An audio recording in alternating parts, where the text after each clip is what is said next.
Welcome to the new show, Tactics Talk. Sam, welcome. Hello. Basically, new show. Obviously, we're going to do the Leeds Tactics Talk for the game, obviously, tomorrow night. So, firstly, get your views and get your comments in for the team. Sam, you're on the sheet first. Let's talk about the defence, firstly. Yeah, well, we'll go from top to bottom. I think we're both going to agree the number one spot does go to Daniel Iverson. Danny Ward again. I don't think he gets a look in this season. Not as it is anymore. Anyway, I think Iverson's earned his place. Played well past few games. Even after Man City, we all said it kept us in from could have been worse than previous games for me. Danny Ward, he's out and Iverson's in. Yeah, I agree. Again, Danny Ward's been out for the last few games, and as much as we've conceded goals, we know the errors in Ward, and we know he does not deserve to start anymore.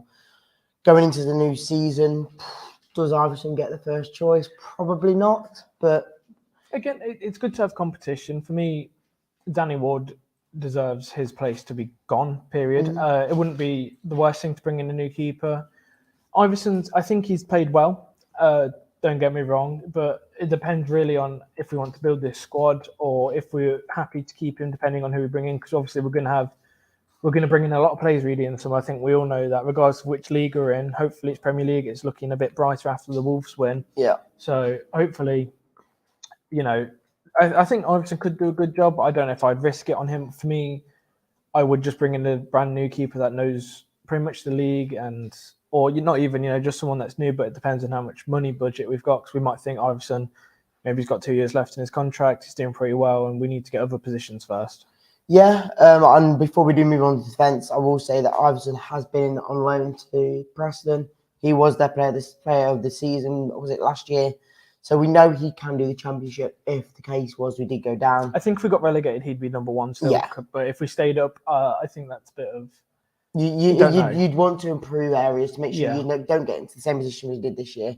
Again, Sam, going into defence, what is your kind of take on this? If we go from left to right on this, I would put Christensen left back. He had a good game against Wolves. I think it's a bit shaky at times, but he did pick up his legs. Obviously, got a good assist for the second goal, set it up nicely from Samari himself as well. So for me, I'd put Christensen back in left back position and see how he goes again. Right back for myself. Castagna, I think Pereira's still out, and Castagna again, match-winning goal. He's going to be buzzing, full of confidence. So I think for the Leeds game, stick with what's familiar and keep Castagna in there. Yeah, I think I agree. Obviously, on my team, I'd basically just do it now. He's going to be the exact same two for me. Christensen is easily the man to take there. Obviously, Luke Thomas did well against Man City when he came on, but I think your first choice has to be Christensen on the left. And then for me, again, Ricardo would have been my first, but because he's injured, I think the only choice you can do is Castagna. And again, that winning goal for us against Wolves will give him confidence to go against Leeds now and probably be, like someone said on the comments beforehand, the wing backs are going to be what's key against Leeds. So the likes of these two need to be up for it and try and go for it. Yeah. So in defence, this is a bit of a weird one, and it's tricky to pick because we've got a lot of defenders. For me, as you can see from the formation I've chosen already, I want to go a bit more attacking and hold the midfield. I don't think wingers is our best position, so I've not gone for a back five. There's every chance I think we might just stick with back five because it worked against Wolves. So there could be a chance we play the exact same team as we did. But for me, I would put definitely Soyuncu in there as one of my centre-back options because he's playing great. And reports have come out today that he has pre-signed a contract for Atletico Madrid, which is a shame. But whilst you say I think we need to make the most of him, and I definitely think he's the better of the three options. If you want me to move on to my other centre-back position, I'm going to put Suter in there. And there's no offence to Fies. I like him as a player. Between Fies and Soyuncu, I think there's a red card in between them because they're very aggressive, and I think that's fine, but I think you do need a calm centre-back, and Suter's tall as well. He's good for headers and that. I just think if we had Soyuncu and Fies in there, it would be a little bit too aggressive, and I could see a couple bookings early on and even a red card. So for me, I would drop Fies, and if it's not working, maybe bring him on at half time. There's nothing against him. For me, the way I've set up, I like to see a little bit more attacking, and that does mean, unfortunately, someone has to come out of the defence. Yeah, I probably agree. FaZe and Sunchi together are a bit of a, I wouldn't say an accident waiting to happen, but you could definitely tell They're there's a bit balls in China shop players. Yes, Which they were going for the killers they needed to. But again, Sunchi against Wolves was outstanding, so he has to be in the first team for me. But I think I'm going to stick with FaZe at the back. Yeah. As the other centre back. I just felt like he was just as good as Suncho, I guess, against Wolves. Again, Suncho had an outstanding game, so you couldn't really compare them. But for me, you've got to put someone like FaZe in there just because he's got the aggression there. Suter, yes, has got the height, but other than that, he's just not fast enough. Again, if I saw all three of them in defence, I would not be upset at all. This is just me picking the more attacking, players, because now Barnes is from press conference. Barnes is back, and I just think he needs to slide into this team somewhere. So there's nothing against Fies, and I would absolutely play him again. If we could have 12 people on the pitch, he'd be in there. I've got to swap it around a little bit, and I want to see just a little bit more of an attacking side tomorrow. Yeah, before we go into the midfield, we both gave our defensive line in there against Leeds. Is there any kind of threat you'd say going into the Leeds side? Do you think there's anyone in the defence that we've got to kind of look out for? Yes, because obviously with our attack. They do have, they're not a team to take for granted. Obviously, I think they lost 5-1 and 6-1, but in the both last two fixtures at Ellen Road. So it's going to be one where they're going to be nervous, and we've heard that their crowd are very easily to switch on them if they're losing possession quickly, or even if they go down. Yeah. So I think we need to really just not, they play with wing backs, so we need to let them not attack as much with the wing backs. I think we need to hold it down a bit more, and I think the counter attacking through the middle is the best way to knock down. Bring their wing backs in a little bit more to defend, and maybe when they come and attack, we've got the width a bit more on them when they're pushing forward. Yeah, and like we saw against Wolves, the likes of Christensen getting higher up there. Even though we're not playing far up the back with wing backs, Christensen still got into a good position to get up the pitch, brilliant ball from Sumari, and then get the ball. It wasn't even a cross; it was more like a cut back into the box for someone to tap it in, and someone like Iheanacho got into the good position to move him out. I do like playing with covering players. So obviously in my team, midfielder. So if Christensen was to push up, it'd be nice to see one of the central midfielders to hold back, maybe if there's an attack on the wing, just to cover back, that position if we do end up losing the ball. So Leeds don't have much to counter-attack on, and there is someone there. Again, those are just different tactics. Say if Christian or Ksenia was to push up and play a bit more of a right wing back or left wing back role, one of the midfielders does hold back a minute and just watch that space. Because obviously both of them are quite quick and paced. They'll get back in time. But if whoever's there just comes back. So I think if we do move on, my left centre midfield, this is centre midfield, not defensive midfield, would be Samari for me as my left centre midfield. He had a good game against Wolves. Again, I'd be careful with him because he's had one good game against Wolves, and for me that's about the only good game he's had really this season. So I'd give him at least the first half, see what he's made of. And if it's not working out, I'd swap him out for Drewsbury or Pratt, Mendy. And that would be my first centre midfield in the team. Yes, I'll go on with my left midfielder, or depending on how I'm set up, yes, it's kind of a left midfielder / DM kind of role. I'm gonna go for Simari as well. I just feel like if he's done well in the last game, so you kind of got to give him the second game. He's obviously there for a reason against Wolves. Everyone was thinking Mendy would be back in, or even Ndidi. We didn't see either one. They came as some game on as subs, but Sumari for me was probably the second best player on the pitch against Wolves. Not saying that a lot of players did have a good game against Wolves, but you take what you can get. It was a tough game and it was scrappy, but we still won. And Sumari obviously was a big part. Component. He was a big part in the thing. A lot of fans would have said he was just behind Sunchu, man of the match. So again, I think he's earned his place at least for the first half, because it's going to be tough going there. You need to see how they line up. If it's not working out, I'd take him off. He does deserve to get the first team spot in the first 11. Yeah, moving over to your right-sided. Yeah, so right centre midfield. I think we're pretty weak at the moment with midfielders. I don't think anyone's amazing. Tielemans didn't have a good game against Wolves, but I'm still going to put him in there for me as my right centre midfield. Yeah. again, he is captain material a bit more. He's a lot more than Maddison is, and anyone else on the pitch. I'd say he's definitely passionate about being here, regardless if he's going. He's still happy and puts out on the pitch. And he made a bit of a mistake. I mean, I saw the goal for me. Fies didn't help him with that pass. I didn't think it was a great pass to him. It kind of left him in no man's land, and clearly no one's telling him to man on because he thought he had a lot more time than he did. So I put Tielemans in there again. For me, subject to how we play first 45 minutes. Hopefully Dean Smith, who sees it's not working, he changes it around a little bit. Yeah, and that's one thing we have seen from Dean Smith the last 2 games. Obviously, one was Man City. He couldn't really say much about it, but against Wolves again, he made a good substitution at half time. Not something we normally see at half time, and we see it from the 60th minute onwards. But bringing on Vardy, bringing in someone like Dewsbury Hall in, who again for me didn't have the best of games, but he was just there to get a bit more fight and a bit more positive midfield based play, I guess. Obviously, we didn't hold the ball as much as we did before half time.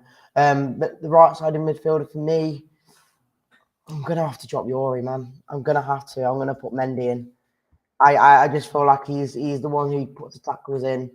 I'm guessing that maybe Wilf does come in there if Dean Smith does choose a defensive midfielder in there. But for me, Mendy has to start. And with the counter attacks that someone like Leeds do have, in the likes of Rodrigo, what's his name, Sinisterra, and all the people in their attack, they have got some pace on them, and we've got to make sure that we stay back. And even if Castagna or Christensen does go forward and be in a more attacking position, that's where Mendy can drop in as a more of a centre back / defensive role. It's not a bad line. I wouldn't pick it personally because I think it's too defensive against a team that really have been crumbling when teams come and attack them. I think if we do go out on the front foot, get an early goal, 10, 15 minutes in there, their fans are going to be against them, booing and that because that's what they have been doing. Again, like I said, they lost 5-1 and 6-1 in the last 2 games. So their confidence at home is going to be really shocked, and all the fans are going to be there thinking, if we go 1-0 down, it could be 2-0, 3-0, 4-0 quickly, as it can be. So for me, I play, like I said, I've got Samari in there, and Tielemans, for me, they're not defensive midfielders. I know they look a little bit lower down the pitch, but they are, for me, central midfielders.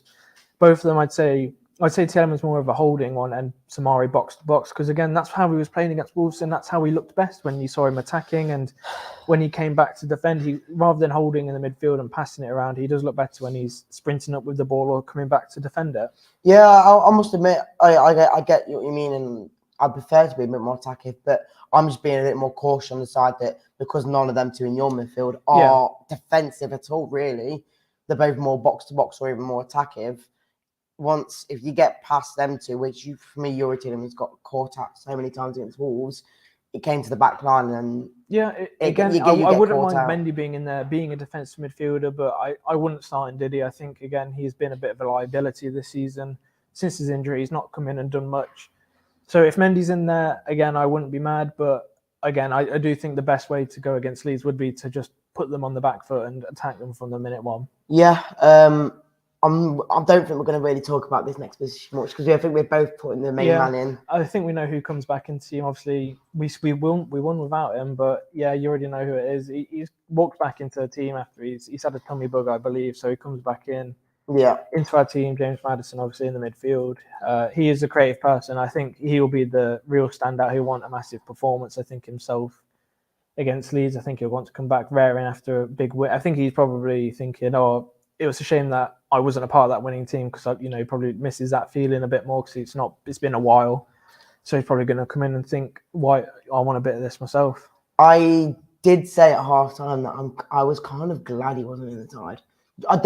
Not in a bad way. I just feel like, firstly, we've shown we can win a game without him, and people have been saying that without Maddison we're just not good enough. We did it. Yes, he wasn't prettiest, but we did it, and I do think Maddison in the last few games has been, I think, overdoing it, trying it too hard and messing things up. Like we saw against the Bournemouth game, he made passes where he's trying to overpass to try and make it look good, and it just doesn't work. Again, I think you've got to play him in the right position. He's a lot better when he plays in midfield.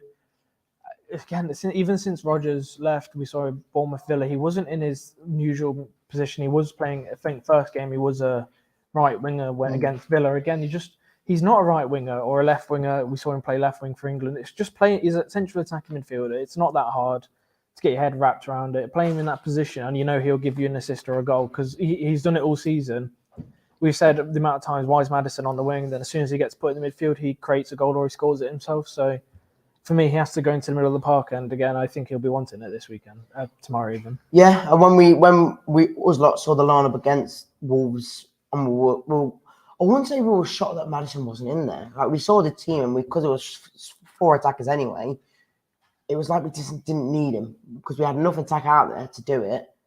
Yes, again, it was hard.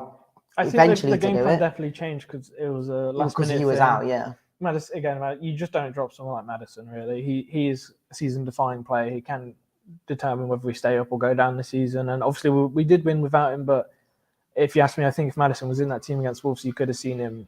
Probably would have scored a few more. Yeah, I think it might have been 3-1 or 4-1 even if Maddison was in there. He is that much of a game-changing player. So he walks back into the team, and that's how I do it.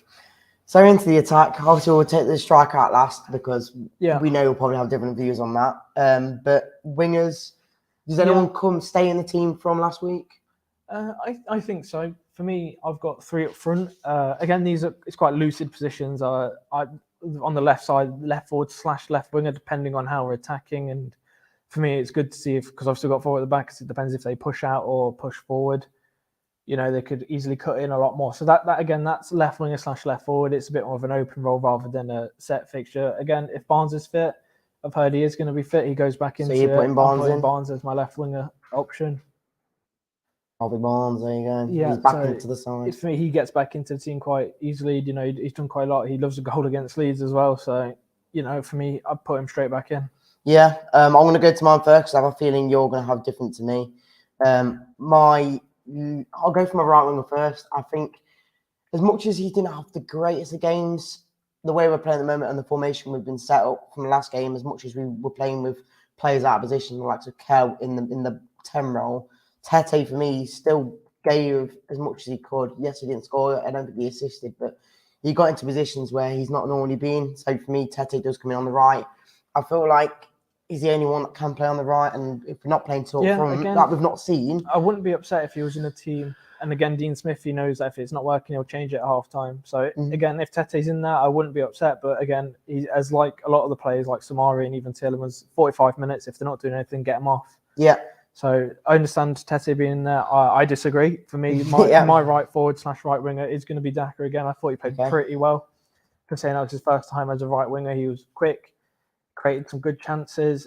Again, that's more of a it's not a fixed left winger role. It is a more right winger role. Right forward, he could push up when he needs to. If Castagna, like I said, if Castagna's pushing up on the wing, put Daka in more of the box role to accept the ball into the swing it or cross it, through the middle of the park. It depends on how we play.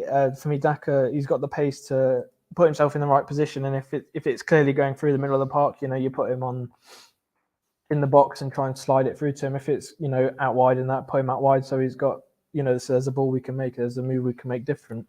Yeah, this is gonna be an outside shout now. I'm not putting Barnes in.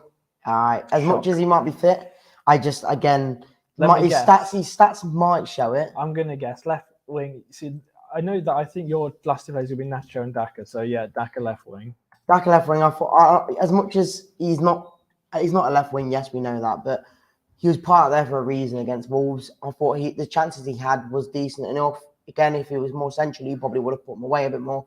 It was harder for him to get him on shot on targets. But for me, I'd prefer to play like a 2 up top in attack, and when we defend, it's 1 up from a bit more defensive. And for me, Daka did track back a lot of the times. And yes, there was a few tackles in there where he probably shouldn't have been given away for free kicks. But for me, he has to be in there. And again, as much as Barnes has got the stats on him that's shown him that he should be in there, I'm just not too sure. Because I feel if he's going to be back in, I'll be at the game and I'll be moaning at him just because he's not doing the things that I want him to see. We've been moaning about him all season. He's not been making them runs, other than the Aston Villa game that he made that brilliant run. Other than that, he's a player that he plays better when we're winning. Yes. So again, we're coming off a very good win against Wolves. I mean, I would say good. It's going to be good for their confidence. Mm-hmm. At the very least, they're going to be buzzing going into tomorrow's game, thinking again, it's 3 points if we beat Leeds. They're a team that, it's us, Leeds, and Everton. I think that are the 3 teams that could go down. So, you've got to really take it. It's tough to say, but Leeds, it's a massive 3 points. So the players that are on the pitch are going to want it massively, because I've seen a lot of players around the team that haven't wanted to play. Obviously, you've seen like Vestergaard, Bertrand. I know they haven't played in a while, but even to hear Vestergaard faking an injury in the under-21s game is pathetic, really. So you got to play your best 11, and I do think Barnes, for me, is part of that best 11. Again, if he's still injured or if it's subject to stuff needs changing, we get 5 subs and we can change around very easily. So again, half time, if nothing's really coming through or if it's still a bit stale, because we need a massive 3 points again, I think we'd accept a draw. But if we come away with all 3 points, I think everyone will be buzzing again. So I think there's a lot to change, but I would have Barnes on that left side / left winger role. Yeah, I would say, if to go back to my team quickly, that if there was a part where Barnes does come in, I'd maybe do the same thing as you and put Daka on the right, but I'm only putting Daka on the left because that's where he did play last game, and I thought he did well there. So I'd want to see the same team come out pretty much, other than obviously Tillemans, who had to drop just because of how poor of a game he did have. But it's basically the same lineup as Wolves. So that's why I put Daka in. Don't change your winning side. But we move into the striker position, and I'm guessing we both are putting the same man in. Yeah, for me, it's got to be Nacho. I love, as much as I love Vardy, for me, Nacho is just, he does a lot. He does a lot more than I think people realise. Whenever Nacho's in the team, he's creating goals, he's scoring goals, he has been just a key man up front, with the likes of Daka there next to him and Barnes. I think he's very much a great player to hold that ball. Say if someone like Tillemans or Samari lugs it forward and Nacho is there, he's got enough power to hold it between himself, wait for the wingers, and wait for Barnes and Daka to come up next to him and pass it through. So yeah, I think Nacho, again, a good option for 60 minutes, maybe the full match. 60, 75 full match. Again, it's hard to say, but we've got 5 subs now in the season, and I think we can utilise it very much because we know we've got a strong bench. Even with this, you've got the likes of Vardy that can come on, and players like that. You've got a good midfield, Pratt, Dewsbury or Leaving, that could come into it to solid up. We saw it against Wolves where he made the subs at the right time and they did a lot. For me, Nacho does get up front this tomorrow. I keep saying this weekend, but tomorrow. It's because he's so quick out going in games. But yeah, I'm going to put Kell in there as well. For me, Vardy's now, I wouldn't say finish, but he's a player now where he comes on later on in the game, and especially against someone like Leeds, who we've been told many times that they've not got a good defence. Yeah. If they get tired within the last 20, 30 minutes, Vardy will run and ragging like he has done. I thought like he did against Wolves in the first half. He was there just to run on them and just pressure him down, and it did help, I guess. And he did get the penalty, which was the main thing. So hopefully Vardy comes on in like 60 from the 60th minute onwards and gets some sort of goal or assist or whatever. Like I've been saying this whole stream, Dean Smith's not afraid to make those subs. He's not as robotic as Rodgers was, where it's hit 60th minute, subs, 70th minute, another sub. And that's it. If it's not working by half time, regardless of what team he puts out, I think you'll see substitutions if it's not working. Again, like you say, if it ain't broke, don't fix it. Mm-hmm. We beat Wolves, and was it a little shaky? Yeah. I do think Maddison gets back into the team regardless, even though we beat Wolves without him. I don't think Kell, as much as I thought he did an all right job in that role, he needs to be the striker. We're struggling to score goals otherwise. He took the penalty well. He has to be the one now to stay up front and get them goals for us. So he goes up a bit higher and put Maddison in behind, which is obviously a bit of a shame that we had to drop someone for it. But again, I feel like Vardy has lost it now, and I just feel like he's got to be the one to come on in later stages to do something. Well, again, like if you go back to my team, I think obviously Barnes is in the team. I just think he walks back into the team a bit more now. He's fit again. That's the thing with me. As much as he walks into the team, does he deserve to? Yes, his stats say that. It depends, but we've all said that it depends on what position he plays again, because we're 4 at the back, but again, we could very easily see 5 at the back with wing backs again. But then where does Barnes fit into that team? He doesn't. I'm not sure we'd ever try. As much as I'll say this now, I'll probably be wrong. Can you really see us playing 5 at the back against the Leeds, who are struggling to even get? I hope Dean Smith doesn't, because personally, if I was in Dean Smith's shoes, I'd like to get on them from minute 1, get an early goal, because again, their confidence is shot at home. Yeah. So just go at them, put it through. Obviously our best. I'd probably say our best style of football at the moment is through the attacking play and the plays we have. The defenses look pretty shaky this season, full stop. But the attack is what's got us a lot of the goals. You look at our goals conceded record. We scored a lot of goals, but we conceded a lot of goals. So I would put the ball up to our best position and best players. Again, a lot of these players in and around the team. If I saw Vardy up front instead of Daka or Nacho, I wouldn't mind. Because I thought he played decent. You just need enough attacking threat in there, because otherwise, if you want one striker with Barnes and Tete, as much as they are all attackers, we've seen before that Tete on his own on the side isn't good enough, and then with Barnes at times we've seen he isn't good enough. So you want enough attack there to create something instead of being you've got Vardy in the middle getting no service, you've got Barnes on the wing cutting into no one. Yeah, I do think we need to play it through the middle. That's pretty much why my team's a lot more narrow, because they've got, they like I said, their wing backs are pretty lacking. The whole defense is pretty lacking. If we can get on them from either, it doesn't matter how. But I just think that's a good team. What's this one? I would have to say it to Sam, but Tete instead of Daki. Yeah, it does make sense because Tete is a right winger. I think I saw a bit more from Daka on that position than Tete, and there's nothing wrong against Tete. I just don't think he is Premier League quality, at least not this season. And you could argue the same for Daka. I just think I see a little bit more from Daka than Tete. But again, if it's not working, I have faith in Dean Smith that he will change it up. If that's the team he goes for, I doubt it is, because we've said all season we don't know our best 11 ourselves, and neither do the managers. I could see it very easily being a very similar team to Wolves, minus Maddison going back into the team. Yeah, obviously that's your team. Go to my team again. Oh no, that's the wrong button. And back to my team. They are our team, guys. Make sure to comment who's your best team out of our two. Obviously, comment your team. If it's any different, let us know. That is going to be it, guys. Appreciate you all coming on. Sam, appreciate you showing us your team, and we'll catch you all next time. See you in a bit.